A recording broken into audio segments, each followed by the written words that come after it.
It was just really hard to sort of get the balance right. I think I went to university thinking it was all going to be so easy and not really kind of appreciating what I had before, because when I was at school, it was a case of I would come home from school, my mum and dad would take me to training, I'd go with my friends, come back, they'd make me dinner and all that sort of stuff. So everything was just really easy for me. And then when I went to university, I had to take charge of everything and I just couldn't get myself organised, couldn't get the balance right.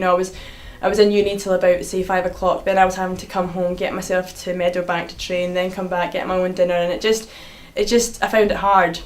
And instead of sort of trying to sort of get myself organised, I just kind of shied away from it and just sort of stopped trying and just kind of got a bit lost when I went to university. But I think that did me a world of good because it was, a couple of years at university, I then got to that point where I thought, right, I'm missing my athletics too much. I want to get myself back in order. I want to get back racing because I was going to competitions. I wasn't in shape. I wasn't fit, and I was getting beat by girls that I'd previously beaten.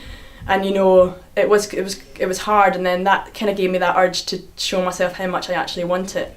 So, however, your dad has said to us on a Scottish Athletics blog that you were too modest to tell your flatmates that you were trying to be a top class athlete. Yeah. So, is that true? And if you'd said something to them, do you think maybe they could have helped you and said, right, okay? Yeah, I mean, my flatmates that I shared with at uni, they're all still my great friends now, and they're so supportive. And they say that to me. They say, why didn't you tell us how good you were? Because I told them that I did athletics, and I told them that I was an athlete, but I didn't tell them kind of, what my ambitions were, or what sort of level I was. They knew I was pretty good, but they didn't really know what my ambitions were. And they're all so supportive now, and they all sort of look back and tell me, if you told us, we would have been there, we would have helped you out, and they would have. But I don't know if I would be in the position I am now without having that kind of blip at university, because like I say, it definitely made me want it more.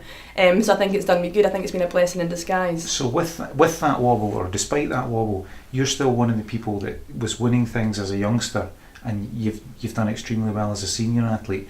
Was there that frustration then in those years, saying, these girls are beating me, I should be beating them? How did you? Is it coping with that mentally? Yeah, for someone maybe who's done very well as a 13 or 14. For me, when I was younger, it all came very easy. I only trained maybe 3 times a week, 2 times a week. I didn't need to worry about my diet or anything like that. It all came so easy. And then it was when I started getting older, I needed to work harder for it. I needed to make sure I controlled everything else, like recovery, like diet, all that sort of stuff. And because I hadn't been used to it, I didn't really know how to cope with it. And it wasn't until I got a bit older where I was kind of thinking, right, if I want to do this, it's not going to be as easy as it was when I was younger. I need to start working for it. I need to start making sure I'm eating the right things, I'm getting the right recovery, I'm training hard all the time. So it was just about, I need to become more professional.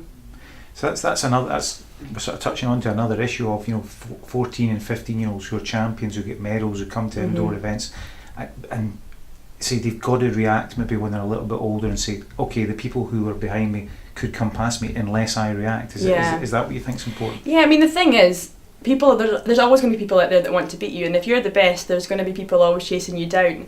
But what you've got to concentrate on is what you can control.